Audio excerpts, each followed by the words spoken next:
Hoy día tenemos 4 destacados panelistas que han venido a conversar con nosotros sobre los resultados del estudio, sobre las implicancias desde sus distintos ámbitos de trabajo.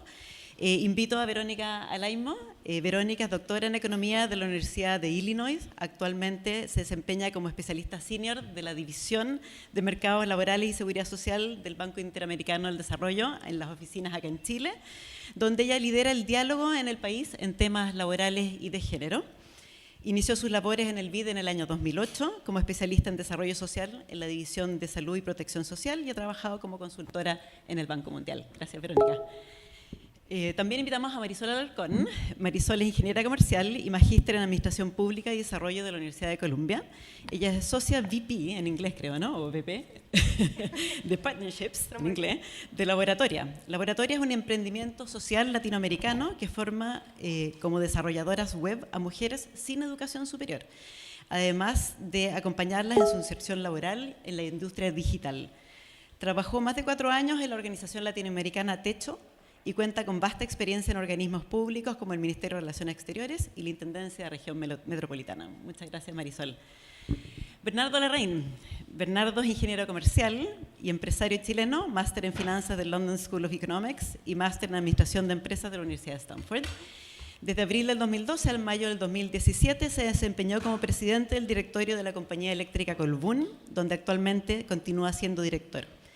Además, es miembro de los directorios de Minera Valparaíso y desde el 2017 es presidente de la Sociedad de Fomento Fabril, SOFOFA, y además es parte del directorio de ICARE.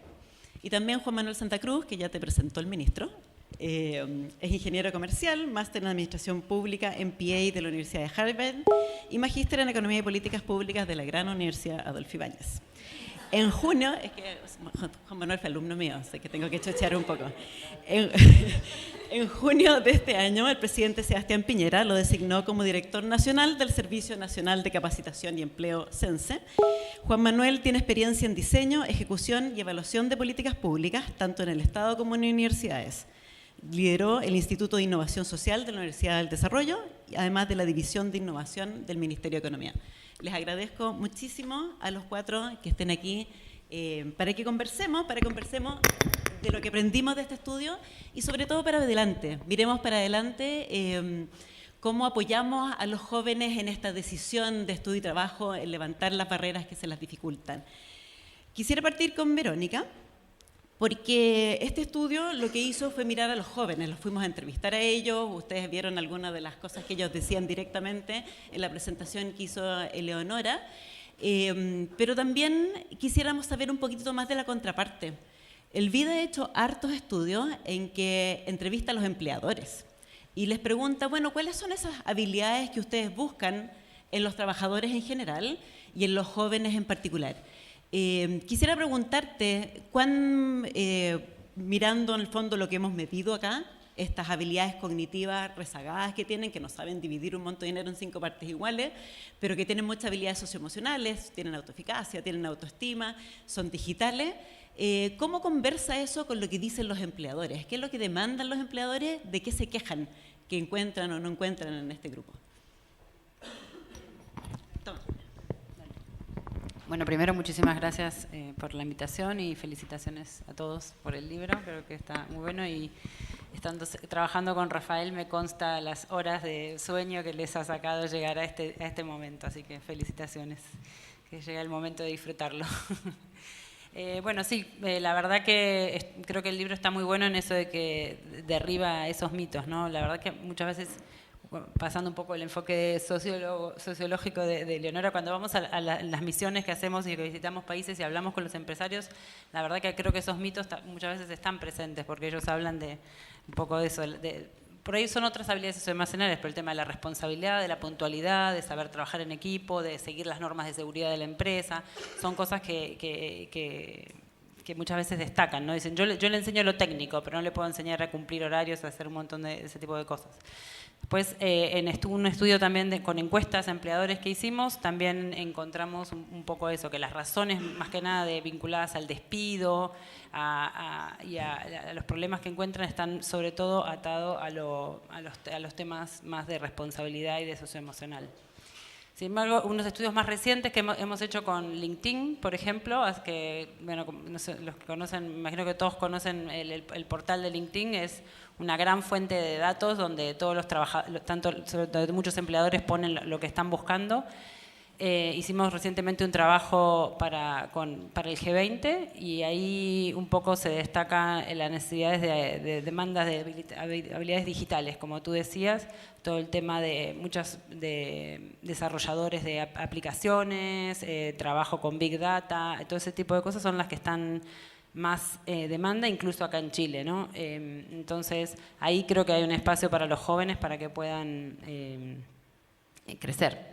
De hecho, también un estudio del Observatorio Laboral de Región Metropolitana, que también fue publicado creo que este año, ahí hacen un diagnóstico para sector comercio, hotelería y manufactura de alimentos, y ahí también encuentran todo el tema de tecnología digital como una de las áreas donde hay brecha, donde igual no encuentran los perfiles que buscan. El tema de inglés del idioma también sale muchísimo, obviamente por hotelería, pero también por el acceso y manejo de apps.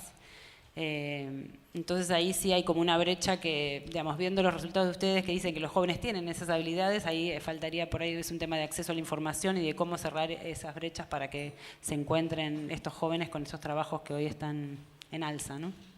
Entonces, en resumen, ¿tú crees que están en una situación positiva los jóvenes?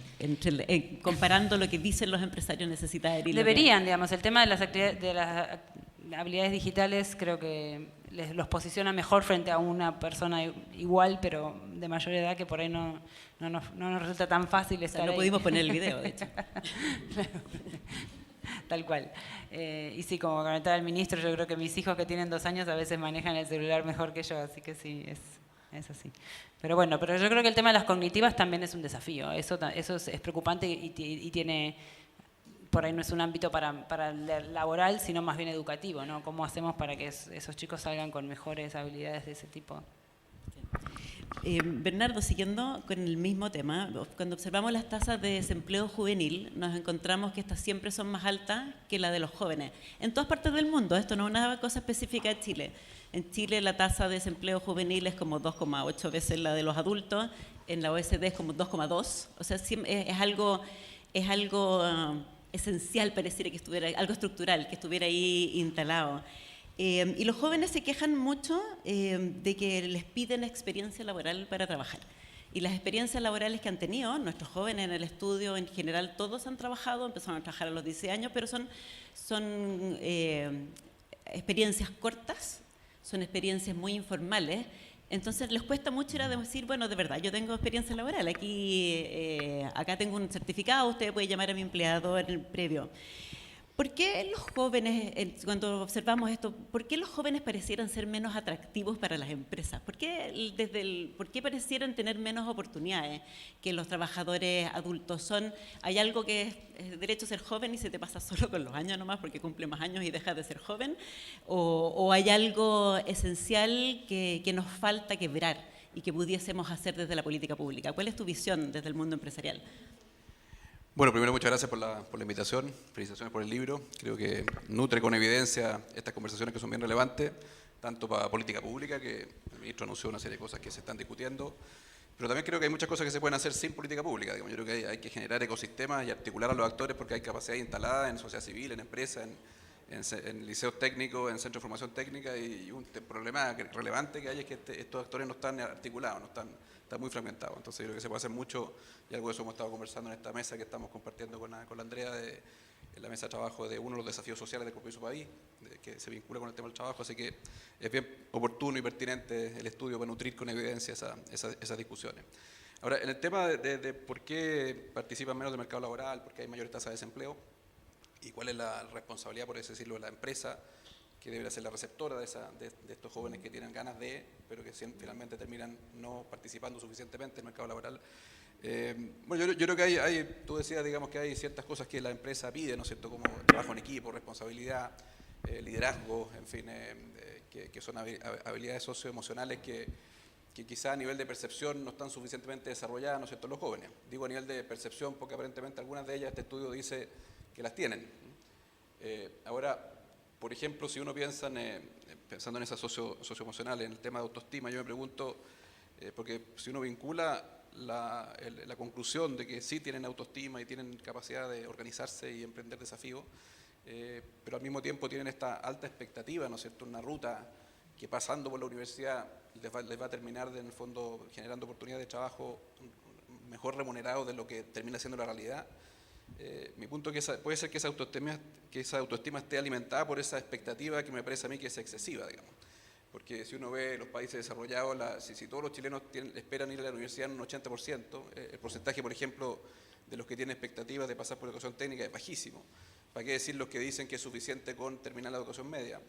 Entonces hay una gran expectativa que se cifra mucho en la universidad, que eso les va a dar en el fondo buenos empleos y finalmente esa se frustra y quizás eso es lo que está alimentando la autoestima inicial. Y por lo tanto hay que preguntarse en el fondo si es que no es pertinente validar otras rutas, digamos, como no sé, alguien me decía que en Suiza es completamente inverso.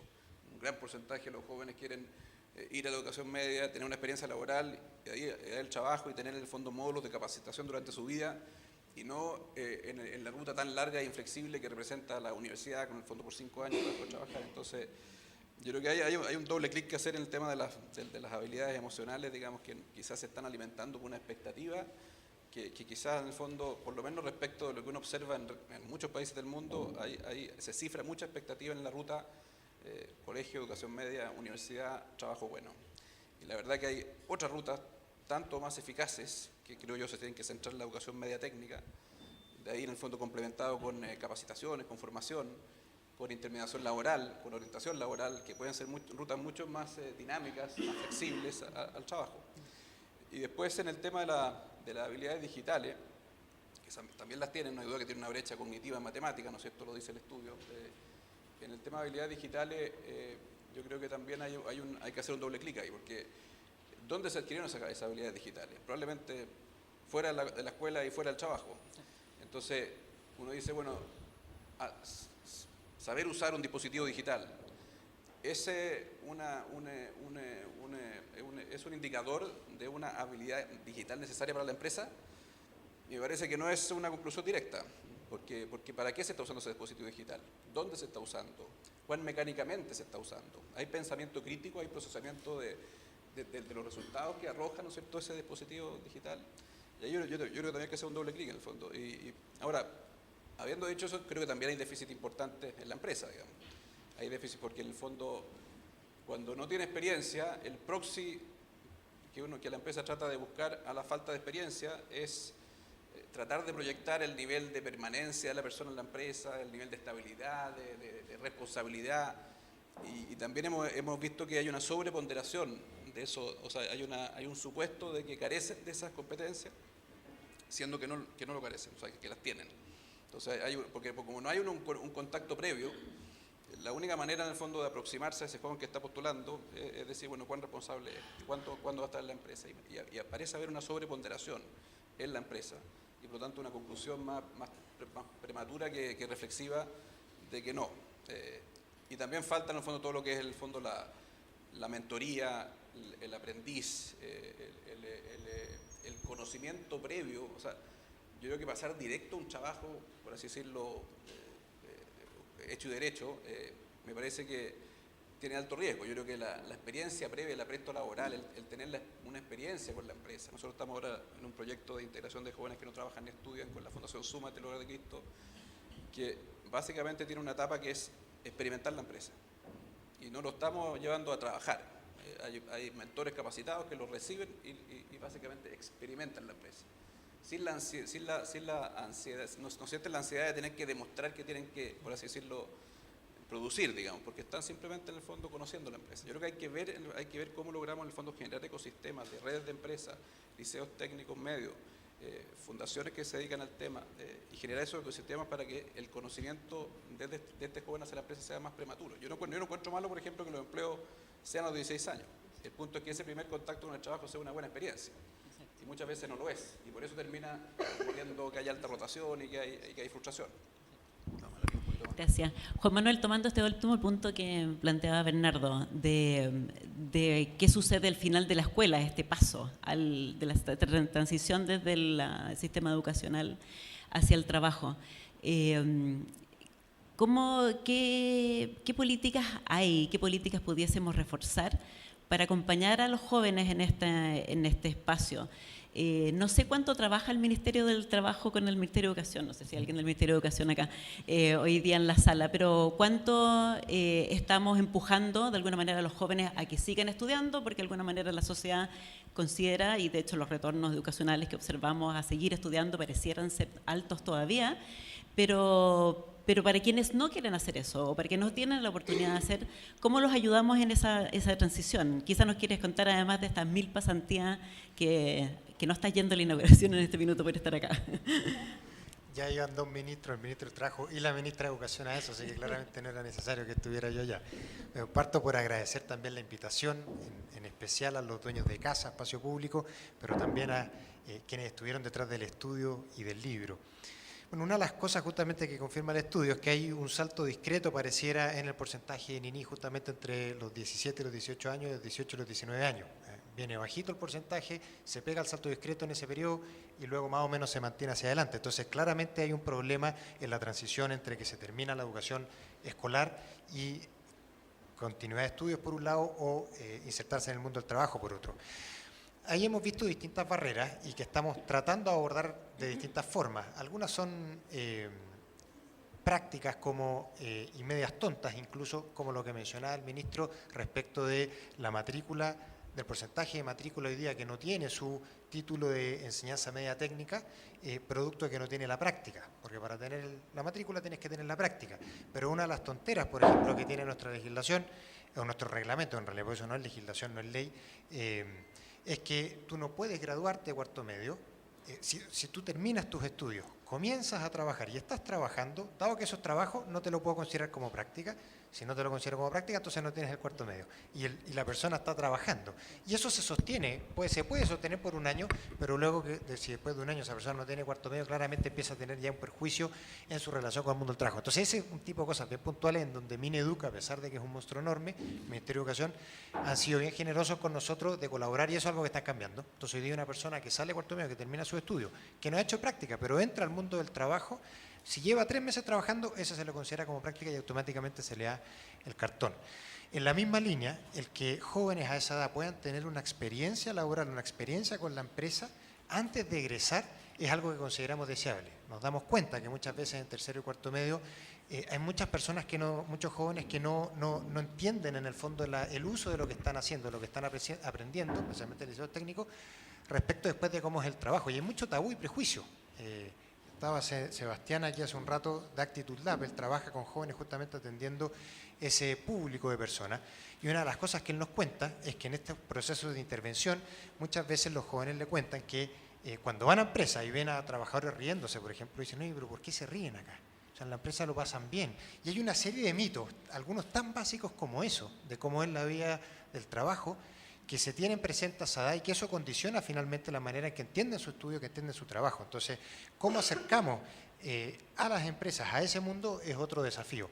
Y en esa línea hay un proyecto hay dos que funcionan bien, pero son a pequeña escala todavía. Uno es formación de oficios que complementan ciertas habilidades que a veces faltan a ese nivel para poder entrar directamente a una empresa y se interviene justamente a alumnos de cuarto medio, no después, o sea, que estén en cuarto medio y en donde en conjunto con las empresas, esto por ejemplo lo estamos haciendo en el norte con el Consejo de Competencias Mineras, en donde ellos levantan el perfil de trabajador que necesitan, nos dicen dónde queda una brecha en materia de formación para un alumno cuarto medio que venga a un liceo técnico profesional y intervenimos a ese liceo, a ese alumno en cuarto medio con esa brecha, con formación extra, por así decirlo, para que luego esa misma empresa lo tome y lo contrate.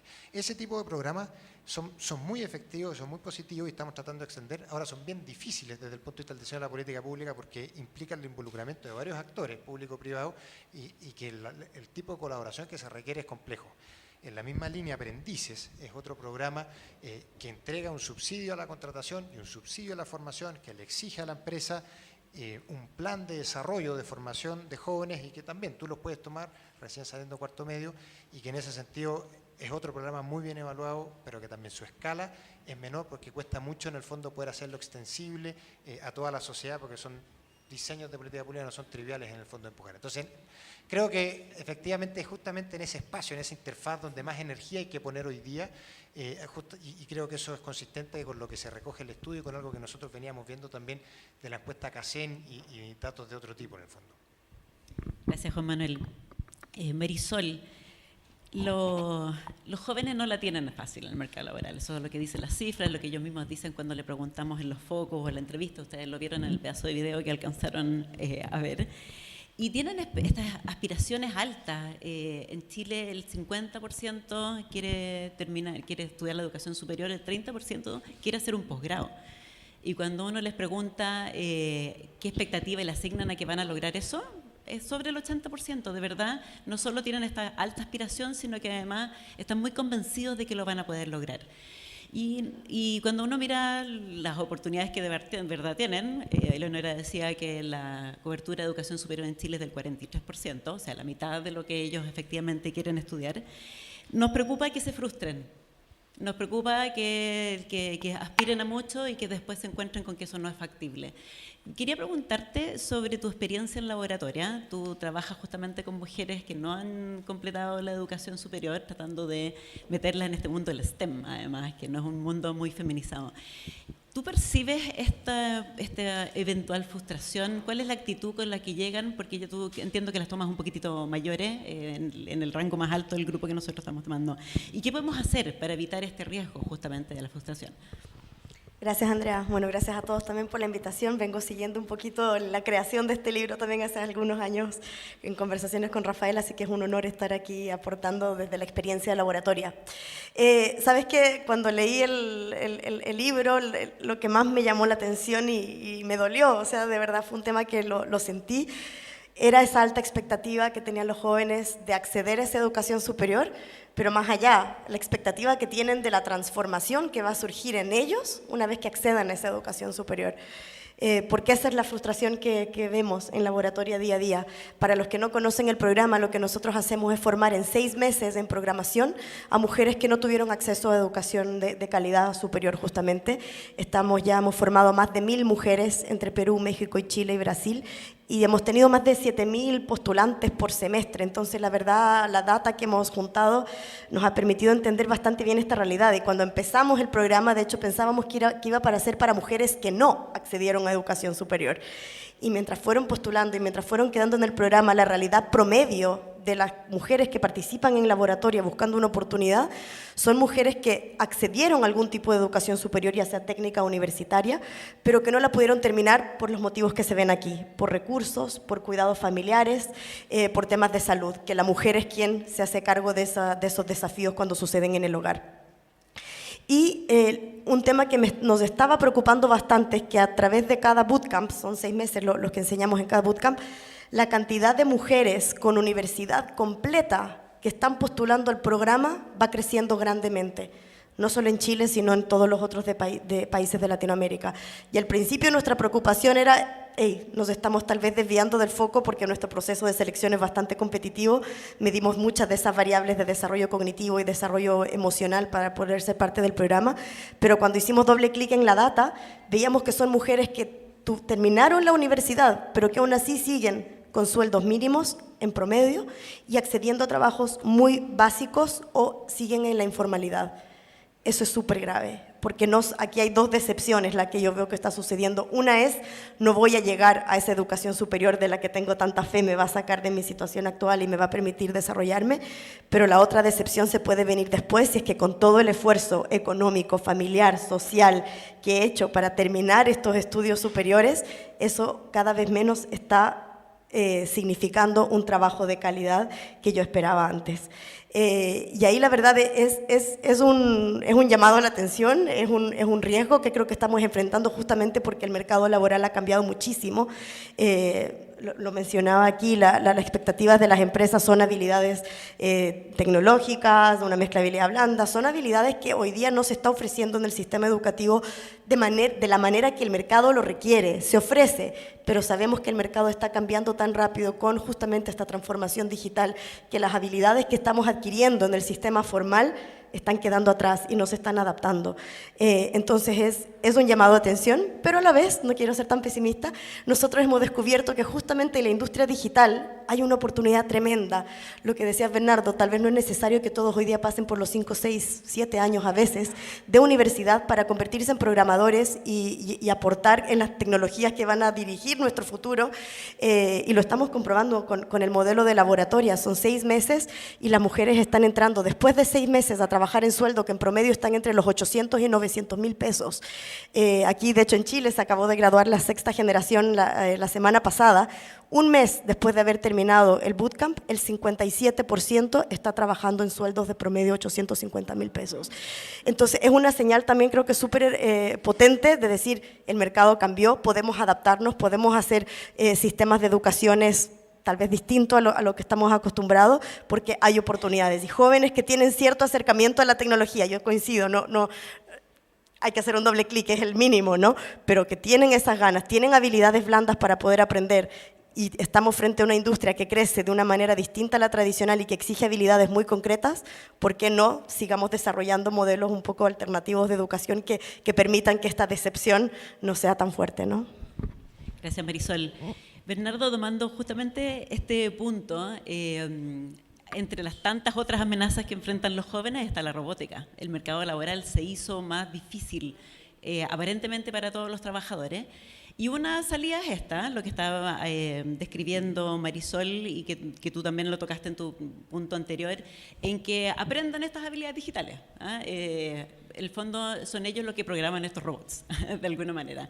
Pero también hay muchas otras áreas que no son robotizables, que no es tan evidente escribirlas en un código.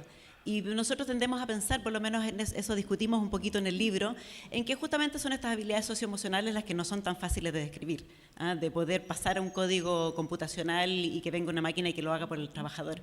¿Cómo ves tú ese otro ámbito? O sea, o se meten en el mundo más STEM o están en otras áreas que no son tan amenaza. ¿Cómo ves tú? ¿Dónde estaría eso? ¿Cómo podemos de alguna manera involucrar al sector privado a dar señales en todo lo que tenga que ver con formación para que los trabajadores del futuro se vayan a esas áreas? Yo creo que robótica, otras tendencias tecnológicas, así como también en el fondo otras áreas de trabajo que no tienen relación con tendencias tecnológicas, sino que más bien estas son instrumentos para...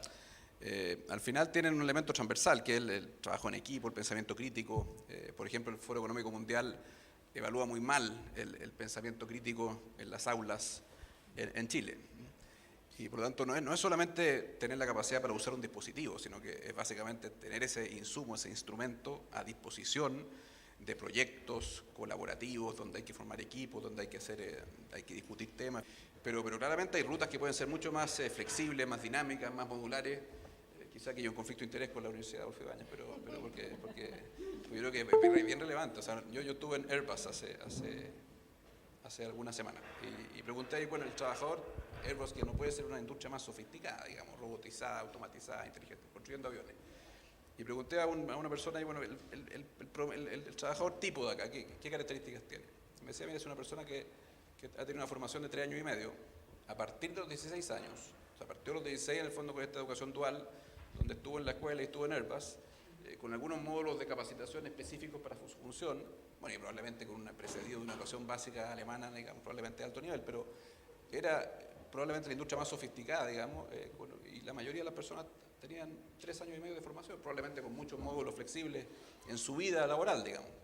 Pero esta ruta de 2 años de educación media técnica, yo creo que en el fondo hay que revalidar fuerte la educación media técnica. El 45% de la matrícula es perfectamente posible en el fondo que se produzca complementado con formación, capacitación, oficios, una inserción mucho más expedita al mundo del trabajo. Es fácil generar estos ecosistemas territoriales donde hay liceos técnicos medios, hay redes de empresas, hay redes de fundaciones o civil, algunos harán oficio, otros harán intermediación laboral, otros harán orientación. Por eso un planteamiento que hemos trabajado en esa mesa es generar estos ecosistemas territoriales donde se unan todos estos actores. Y ahí en el fondo generar, porque también hay iniciativas súper exitosas como la tuya, digamos. Nosotros tenemos un acuerdo con Telefónica donde efectivamente los egresados de un liceo técnico de Sofofa, de medio solamente, en un laboratorio de Telefónica están con sueldos de 800.000 pesos en Telefónica, y probablemente hay muchas iniciativas individuales. Lo que falta es un ecosistema más colaborativo con redes de empresas, redes de liceos, redes de fundaciones y con una focalización, ¿no es cierto?, de la política pública, a poner ficha en ese, condicionarlo a que se genere el ecosistema. O sea, no basta el subsidio de empleo joven si es que no hay una capacidad en la empresa, en el fondo, para acoger a ese joven, digamos. Y si no hay una red de empresas que esté permanentemente, en el fondo, utilizando este subsidio. Gracias, Bernardo. Entre otras cosas que encontramos, Verónica, en el estudio, tiene que ver con los comportamientos de riesgos de los jóvenes. Eleonora mostró los datos ahí, mostró qué porcentaje porta armas, ha robado, fuma marihuana, usa otras drogas, alcohol, y las tasas no son bajas. Yo creo, bueno, algunos otros estudios también han encontrado esto antes, pero lo que más nos llamó la atención es que las mayores incidencias de esto, y también de síntomas depresivos, están en los jóvenes que estudian y trabajan a la vez. ¿Qué percepción tienes tú? ¿Qué percepción tiene el BID de esto? ¿Es un agobio? ¿Es un agobio empujar a los jóvenes? De hecho, estamos haciendo un instituto laboral joven para que los jóvenes que estudian además puedan trabajar al mismo tiempo. ¿Cómo ven ustedes esta problemática? En particular con este grupo, ¿qué significa estudiar y trabajar al mismo tiempo? Sí, creo que es un desafío doble y tal vez triple, ¿no? Porque muchas veces por ahí, sobre todo para el caso de las mujeres, estudian, trabajan y además tienen que ocuparse de muchas cosas del hogar, ¿no? En el caso de Chile, que tienen la posibilidad de la encuesta de uso del tiempo muestra eso, ¿no? Que es casi una triple jornada que tienen que enfrentar las mujeres, entonces es un desafío. Y en ese sentido creo que sí, también el hecho de que no exista, por ejemplo, por ahí se podrían trabajar en modelos de aprendices, donde se pueda estudiar y trabajar de una manera más compatible, ¿no? Porque hoy en día no existe esa posibilidad. Está el programa de aprendices del CENSE, pero como Juan Manuel lo decía, es un programa limitado, que no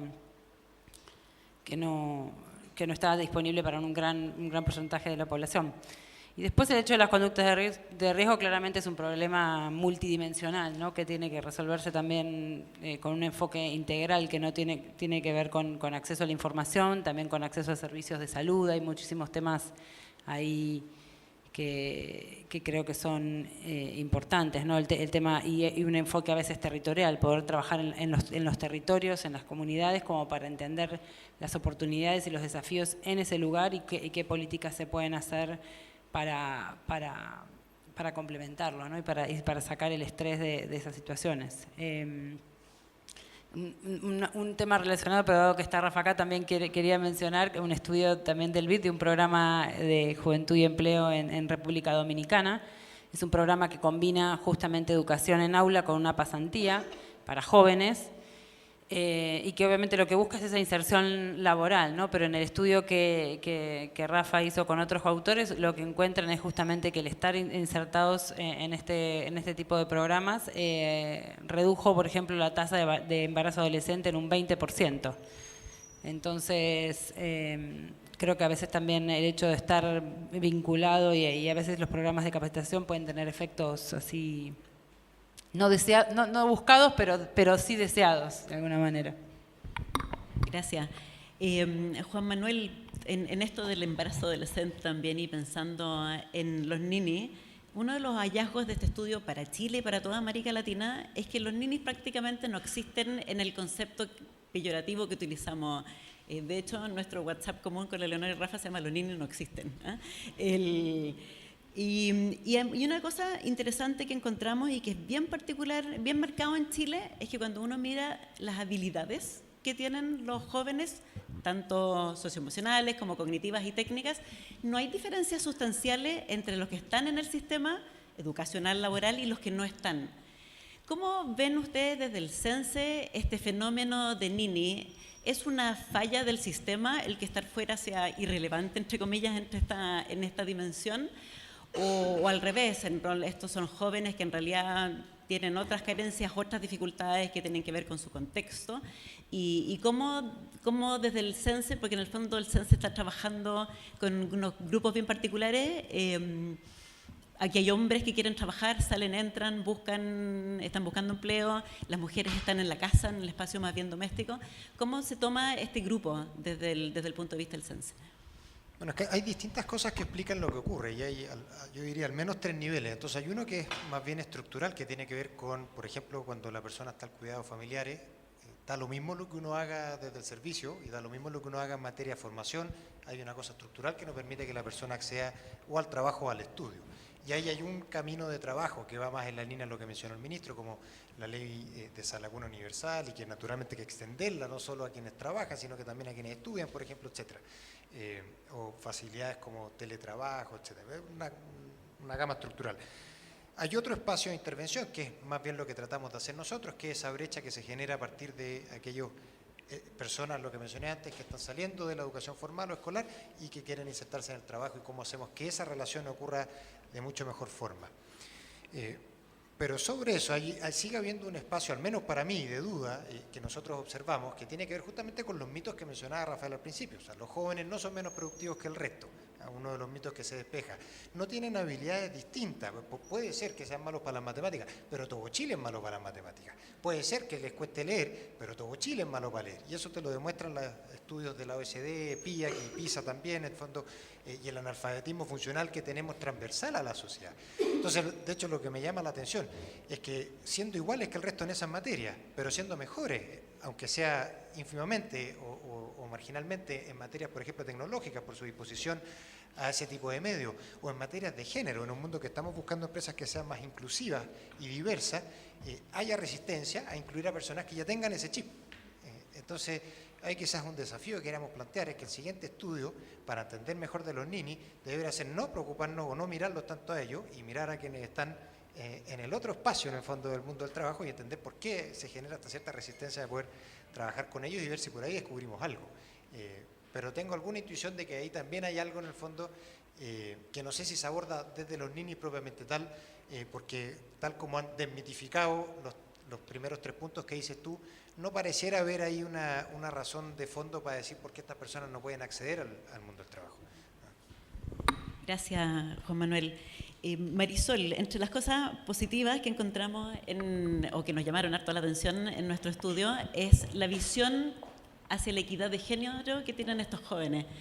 Cuando les preguntamos les pasamos unos tests, que son unos tests hechos para adolescentes, de hecho, sobre cuál es el rol que debiera tener la mujer en la sociedad, encontramos índices pro igualdad altísimos entre hombres y mujeres en nuestros jóvenes encuestados, y bastante más alto que el resto de América Latina, cuando uno tiende a pensar acá o sea, hasta México, está bien, pueden que ser más machistas que nosotros, pero uno tiende a pensar que Chile es una sociedad relativamente machista.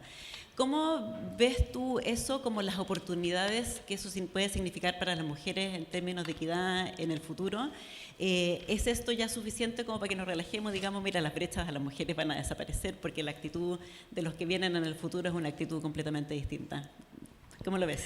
Es alentador, por un lado, porque significa que los pares con los que estas mujeres van a desarrollar su carrera van a tener esa visión más inclusiva, pero claramente no es un aviso de que tenemos que parar de trabajar en temas de inclusión de género.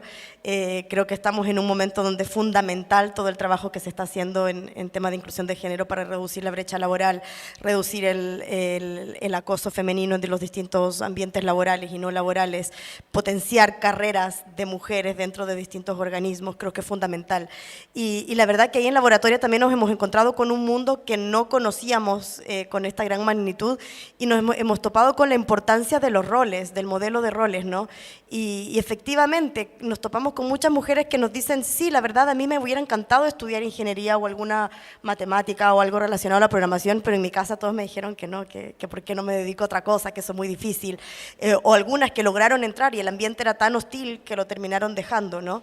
Y la verdad es que hoy día en el laboratorio estamos ocupando muchísimo una frase que es, no puedo ser lo que no puedo ver. Y creo que ahí tenemos un rol fundamental, la sociedad civil, el sector privado, el Estado, en promover los distintos labores que pueden ser liderados por los dos géneros, no solamente por las mujeres, pero mostrar que una mujer programadora, primero mostrarla, en nuestro caso, ¿no? el área más técnica, que la programación, por ejemplo, ya no es de ese programador medio geeky que estaba escondido en un closet programando solo, sino que son personas con habilidades súper diversas, que trabajan en equipos multifuncionales, que son trabajos súper desafiantes, con horarios flexibles. Es una industria que se adapta bastante a los millennials, a lo que buscan los millennials. Entonces, por un lado, mostrar lo que son estas nuevas industrias, lo aspiracional que tiene esta industria, y por otro lado, mostrar a mujeres el desarrollo de carrera que pueden tener en ellas. Y ahí no es solo a mujeres, es a sus familias, es a sus parejas. Aquí, por ejemplo, también el doble clic de desgregar un poco todos los indicadores de género, ¿no? Sí, tal vez las mujeres tienen menos autoestima, las mujeres tal vez se proyectan menos en áreas más duras. Ok, ¿por qué? ¿De dónde viene esa mujer? ¿De dónde viene su familia? ¿Qué modelo de roles ha visto ella en su crecimiento desde el colegio hasta la universidad, profesional? Todo eso yo creo que es súper importante, que nos lleva un poco a entender también por qué nos hemos quedado un poco fuera de estos sectores, que creo que las puertas se están abriendo cada vez más para que lleguemos a ellos. Y es un tema de inclusión también que me encanta. Obviamente estoy enamorada de la industria digital, jamás pensando que me iba a pasar algo así a mí. Es que no solo permite inclusión de género, permite inclusión social. En Chile estamos todavía muy acostumbrados a revisar el currículum, dónde vive. Hoy día, no importa la cantidad de años que tengamos, nos siguen preguntando a qué colegio fuiste. Y la verdad es que eso nos deja fuera a muchos, ¿no? Y lo que el estudio también demostraba, y los videos, no tenemos los contactos para llegar allá. Y creo que ahí también la mujer queda aún más fuera de esa red de contactos. Entonces creo que es fundamental que trabajemos en conjunto las distintas organizaciones que estamos trabajando en temas de la inclusión de género, no para asustar, porque también nos llega mucho, nos están discriminando a los hombres, decimos no, hay muchas puertas abiertas, que sigan esas puertas abiertas para los hombres, pero trabajemos para que la mujer entre, y en lo digital es fundamental. Vamos a crear los futuros, los trabajos del futuro, los productos y servicios del futuro, y se siguen siendo diseñados en su mayoría por hombres. Claramente van a quedar necesidades de la mitad de la población fuera, cuando se podrían estar creando productos y servicios mucho más integrales en conjunto, y es nuestro trabajo hacer que las mujeres vean como esto algo atractivo para ellas y que sientan que hay otras mujeres como ellas apoyándolas en ese camino. Creo que eso es fundamental, y desde el laboratorio estamos ya generando esta comunidad de más de 1000 mujeres programadoras en Latinoamérica, y que sepan ayudarse, que sepan apoyarse, que sus empresas también sean parte de esta comunidad y vean lo importante que es apoyar a que más mujeres entren en este tipo de industrias como en otras. Genial, muchas gracias. Te quieren aplaudir, parece. Me apasiona. Tenemos tiempo para preguntas del público. La Andrea Butelman levantó rápidamente la mano, pero juntemos unas 3 preguntas. Mientras más breve sea cada uno con sus preguntas, más tiempo hay para el resto. Así que quisiera aprovechar aquí y pasar el micrófono. Andrea, se pueden presentar y dar su pregunta. Bueno, mi nombre es Andrea Butelman y soy directora de aquí de Espacio Público. Primero que nada, súper requete contra felicitar a Andrea y a Leonora y a todo el equipo. Se ha hablado mucho de doble clic, lo que significa más trabajo. Yo les voy a dar más trabajo, pero no es más investigación, es más que nada merge, trabajos que se han hecho en otras partes y que ayudarían a aclarar muchas de las dudas que tenemos. Específicamente en la Comisión Nacional de Productividad, en la que ya no estoy, pero se hizo un estudio sobre educación técnica, haciendo seguimiento de cohorts, de generaciones, con datos administrativos, y también en la Alberto Hurtado, en la Facultad de Educación, tienen seguimiento, pero con datos no administrativos, sino que panel data de cabros que estudian educación técnica. Bueno, hay muchas cosas de estos trabajos que ayudan a aclarar las dudas que tenemos acá, y una específica que quería recalcar es el tema de la deserción en educación técnica superior, y que tiene que ver con estas conductas de riesgo que tienen los jóvenes que estudian y trabajan. Nosotros vimos ahí que la gente que opta por estudiar técnica profesional superior en las noches son los que tienen más altas deserción. uno supone que si están en la noche es porque además trabajan.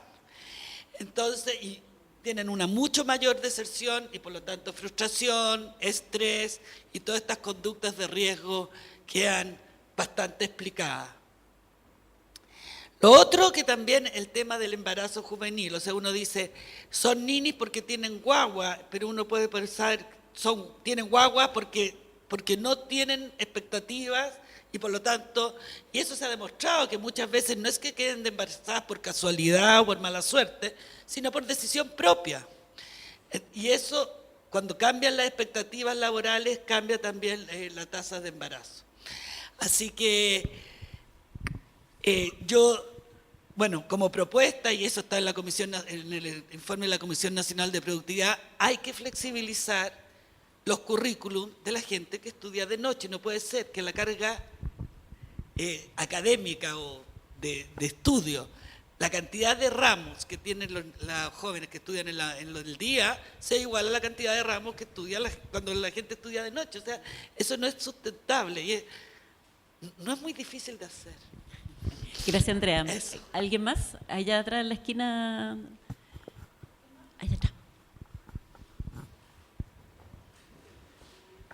Muchas gracias. Hola, mi nombre es Gregorio, yo trabajo acá en Base Pública y mi pregunta tiene que ver un poco, quizás lo saco de los temas en generales del estudio, pero al menos tiene relación con donde yo trabajo, que tiene que ver con la participación. El espectro etario del cual se está haciendo este estudio, probablemente en el futuro va a participar o no de política, va a votar o no va a querer votar. Y lo que nosotros hemos podido ver como sociedad civil, como organización, es que en realidad los jóvenes, obviamente no votan en las elecciones, pero sí participan de instancias en que se identifican que tienen que ver con causas más particulares, medioambientales, etc. Mi pregunta tiene que ver en cómo incluso a partir de este estudio podría hacerse una evaluación a futuro, una proyección en que estos jóvenes entre 15 hasta los 24 años después terminen participando efectivamente en la política, que son los elegidos para después hacer finalmente los cambios en las políticas públicas, porque si no habría una dicotomía entre esas dos instancias. Gracias. Muchas gracias, Gregorio. ¿Alguna otra pregunta? Este lado de acá no ha preguntado nada. ¿Ah? Eduardo. Me quedo dando vuelta el tema tú contabas que con 6 meses, ¿no? Eduardo Feinsilver, su profesor de la Orfeo Ibáñez, después de 6 meses, al mes siguiente encuentra una pega por 800.000 pesos. Eso significa que qué tan importantes son la calificación de las competencias. En el fondo, basta con que tengan con un diploma tuyo para que dicen, tienen con este diploma y con eso la contratamos porque sabe mucha computación. Estoy pensando, yo soy muy fanático de un sitio que se llama Coursera, que enseña cursos de alta calidad, gratuitos, online. Y digo, en el futuro no sé para qué vamos a necesitar universidades. Y en el fondo, por lo menos las cosas de computación se pueden aprender 90% online. No necesitas una universidad física. Entonces, mi pregunta va por hasta dónde hay alguna necesidad de política pública por el lado de calificar competencias. Tal vez, si efectivamente dijeran, mira, si usted junta con estos 5 ramos que tiene acá, yo le voy a dar un diploma de programación en web, no sé. Si es que eso sería una forma de, digamos, compatibilizar estas demandas por parte de los jóvenes de mayor flexibilidad con, al mismo tiempo, un área de bastante crecimiento, bastante demanda, etc. Eso, calificación de competencias, esa es la pregunta. Gracias. ¿Se animan a contestar? Son 3 preguntas. Una tiene que ver con la forma en que organizamos la educación técnica superior, en particular la nocturna. Lo segundo, con la participación ciudadana de estos jóvenes en el futuro. Y la tercera, respecto de la certificación de competencias. Les doy la palabra libremente. Bueno, sí, yo creo que aquí vamos a tener tal vez visiones complementarias. Yo justamente quisiera contestar la tercera, el tema de la evaluación de competencias. Efectivamente, a nosotros ha sido un proceso interesante en ese camino porque nos han preguntado muchas veces, por un lado, si nos deberíamos certificar por el Mineduc o por distintas certificaciones de competencias que se ofrece a ciertas competencias tecnológicas específicamente. Y la verdad que en un momento lo pensamos, lo hemos analizado. pero en un par de meses las tecnologías que enseñábamos ya cambiaban. Entonces, la verdad que especialmente en el mundo tecnológico, encuentro que es súper complejo el tema de la certificación porque cambia demasiado rápido. Nosotros hoy día estamos súper enfocados en enseñar a aprender, en ser ese lifelong learner, la persona que enseñamos a programar en una herramienta específica que es JavaScript, pero sabemos que nuestro estudiante en 2 meses va a tener que aprender PHP, va a tener que aprender Ruby, va a tener que aprender un montón de otras herramientas, que es lo que pasa hoy día. Y nosotros las herramientas principales que le estamos entregando hoy día es a través de ciertas herramientas específicas aprender a aprender y que sean capaces de en unos meses aprender otro lenguaje y que no le tengan miedo y que sepan que ellas pueden aprender. Y eso es un trabajo difícil, no es fácil. Y que el online te ayuda, pero nuestra experiencia también ha sido que lo presencial es fundamental para generar, porque ahí necesitas una autoconfianza súper grande, estar súper consciente de que tú eres el dueño de tu aprendizaje, tener la madurez para saber que tú puedes enfrentar cualquier desafío de aprendizaje con las herramientas que ya tienes, y eso es un proceso que nosotros lo apoyamos con psicólogas, con una metodología de aula muy distinta a la tradicional, y que el online un poco se queda cojo, y de ahí de hecho estamos experimentando. En Perú tenemos un aula que es mucho más online, con coaches que apoyan ciertas horas con cierto contenido. Aquí en Chile estamos en un intermedio porque sentíamos que era un poco agresivo antes, hacerlo antes, pero efectivamente yo sí veo que hay un modelo que va hacia allá, de nuevo a los cursos más cortos, al formar en habilidades específicas y que nos formen a no tener miedo a ese aprendizaje continuo. Y las certificaciones, yo creo que en lo tecnológico es súper complejo, la verdad no, se me queda un poco atrás. Gracias. Verónica, ¿tú quieres? ¿Otra o ¿Quieres complementar, Juan Manuel? Bueno, iba a comentar muy breve de los tres, pero totalmente de acuerdo contigo, Andrea. Tenemos que pasarle el mensaje a Mineduc y ver cómo hacemos más flexible eso, pero totalmente de acuerdo con ese punto. Respecto a lo que mencionaba Gregorio, yo no sé si lo veo tan pesimista, yo creo que está cambiando ya, y parte de la generación de políticos jóvenes que uno ve en el Congreso muestran eso en el fondo, y claramente la forma en que ellos se mueven y la forma en que han logrado convocar a públicos para que sean electos es distinta a la política tradicional, por lo tanto es una transición generacional que yo creo que empieza a ocurrir naturalmente. Y a propósito de lo que decía Eduardo, que también fue profe mío, teóricamente yo no puedo estar más de acuerdo con el modelo de certificación de competencias, porque tiene múltiples beneficios por todos lados, da una señal respecto de lo que sabe, especialmente cuando no tiene grados adquiridos, por ejemplo, no hayas terminado la educación superior, permite además compatibilizar esto o seguir una cierta trayectoria a lo largo de la vida, porque tal como dice Marisol, finalmente nos vamos a tener que formar varias veces y por lo tanto a la medida que me voy certificando, me voy actualizando, armo una lógica de ruta, eso lo puedo hacer compatible con estudios que quiera tener en la educación formal en el futuro, por ejemplo, y cosas de ese tipo. Ahora, lo que hay detrás y lo que yo creo que es lo que hace difícil que la certificación de competencia actúe en la práctica, o sea, dado lo primero, es que estamos haciendo un esfuerzo grande, de hecho, desde el gobierno, en conjunto con Chile Valores y también con el Ministerio de Educación, porque tengamos un sistema de formación, de certificación de competencia mucho más articulado entre las tres instituciones. Chile Valora es una de las instituciones que certifica competencias desde el Estado. Pero una de las cosas que yo me doy cuenta que hay detrás es que finalmente para que ello sirva es en el fondo una especie de mercado de la confianza, en donde la certificación tiene valor en la medida que alguien confía en eso. Y yo confío, ¿no es cierto?, en un título de ingeniero civil de la Universidad de Chile, porque lo que hay detrás es una institución que tiene un siglo de historia, que ha tenido presidentes y una serie de cosas en el fondo, o sea, exalumnos que han sido presidentes que le dan valor a ese título. Si yo no tengo nada de eso, es bastante difícil confiar en ese puro cartón que dice ingeniero civil en el fondo. Y por lo mismo, tienen distintos valores esos cartones según cuál es la institución que está detrás. Entonces, tenemos que avanzar de todas maneras en un modelo o en un mercado mucho más profundo de certificación de competencias, pero creo que hay que tratar de entender que lo que subyace ahí es la confianza que tengo sobre esa certificación, y si no construimos algo que nos permita generar esa confianza, no tiene ni un valor que estemos entregando cartones.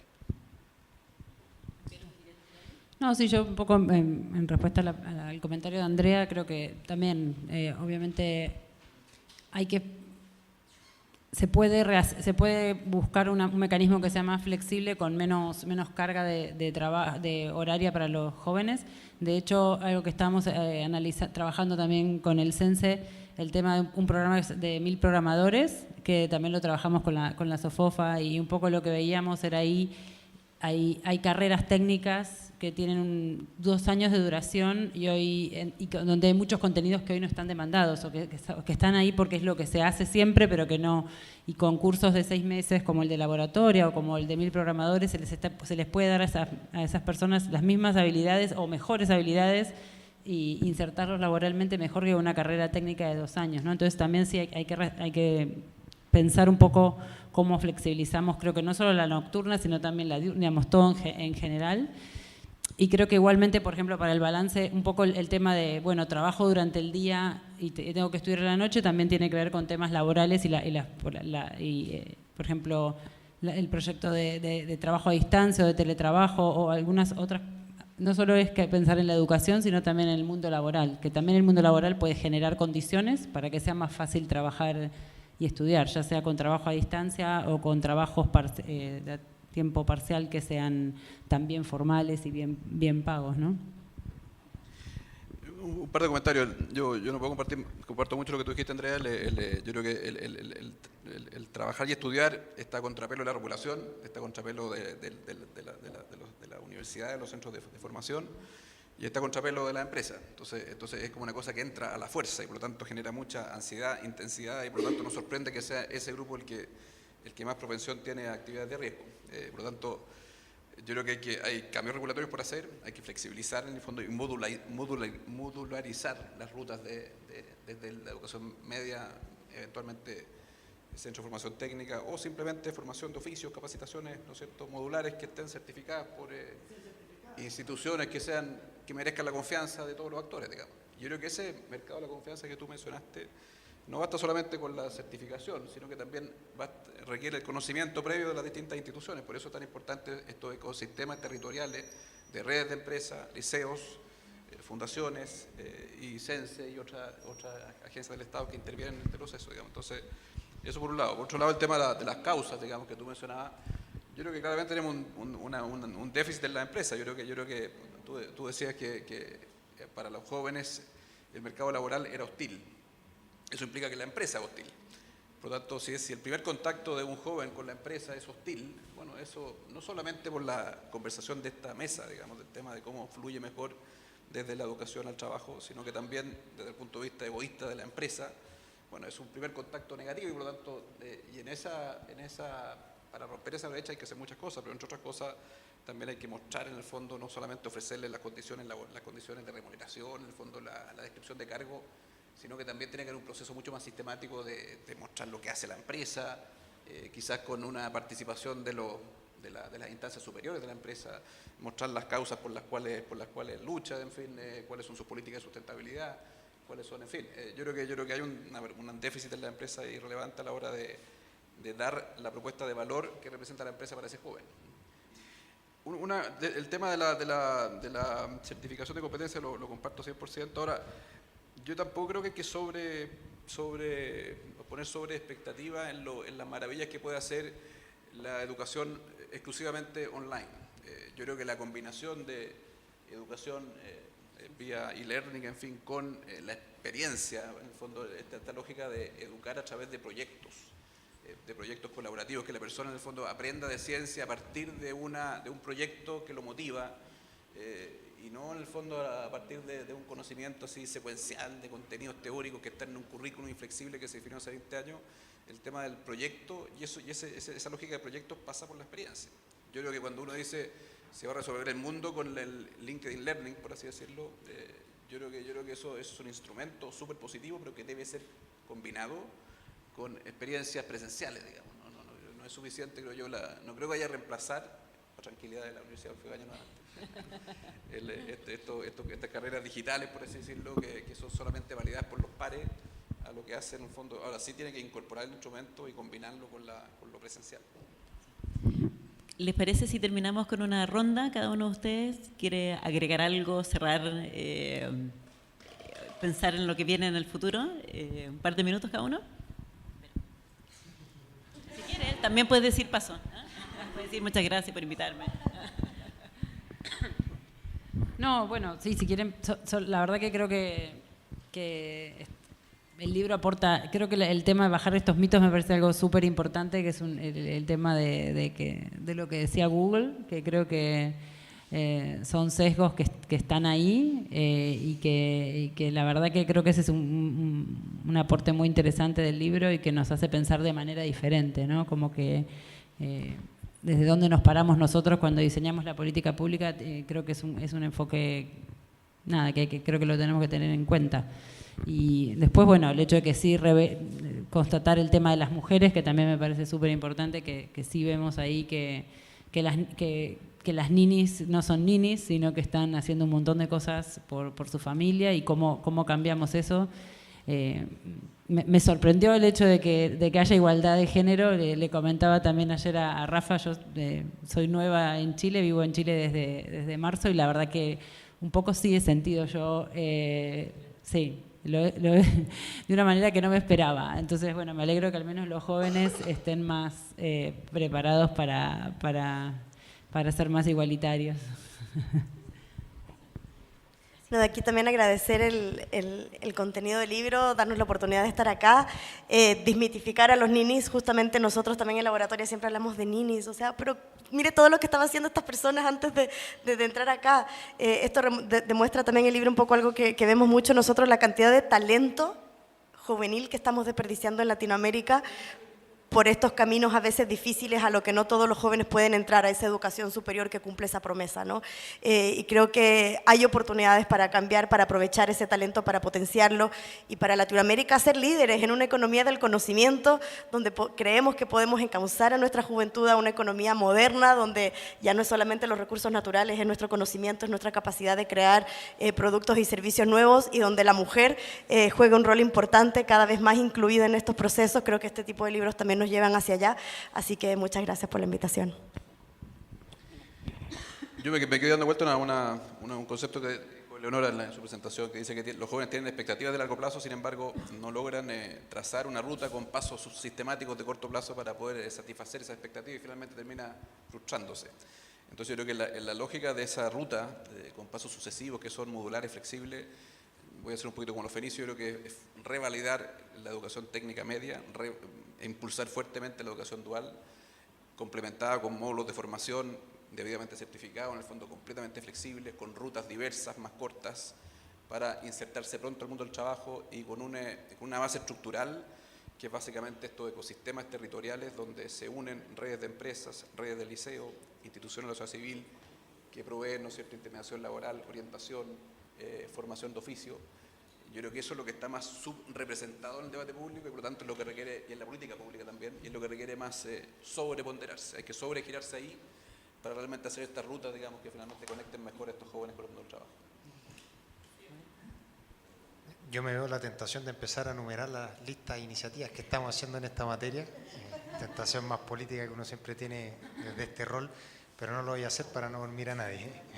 Sí, terminando más con una reflexión que creo que calza mucho con lo que planteas tú, Bernardo, que es que al menos una de las cosas que nosotros distinguimos que estos problemas son bastante más complejos de lo que aparentemente son. Entonces agradece de nuevo mucho el estudio por la luz que nos entrega en estas materias, pero el desafío finalmente en el diseño de políticas públicas que tenemos hacia adelante es la de incluir a muchos más actores que son parte finalmente del fenómeno del estudio y del trabajo, que solo el sector público, que solo el sector privado, que solo el sector educacional en el fondo, etcétera, etcétera. Y cómo todo eso conversa conjunto. Y creo que ahí está el gran desafío, cómo hacemos algo distinto en ese espacio. Última cosa, agradecer también la paridad de género del panel, que no es común y se agradece que haya paridad de género en el panel. Somos 3.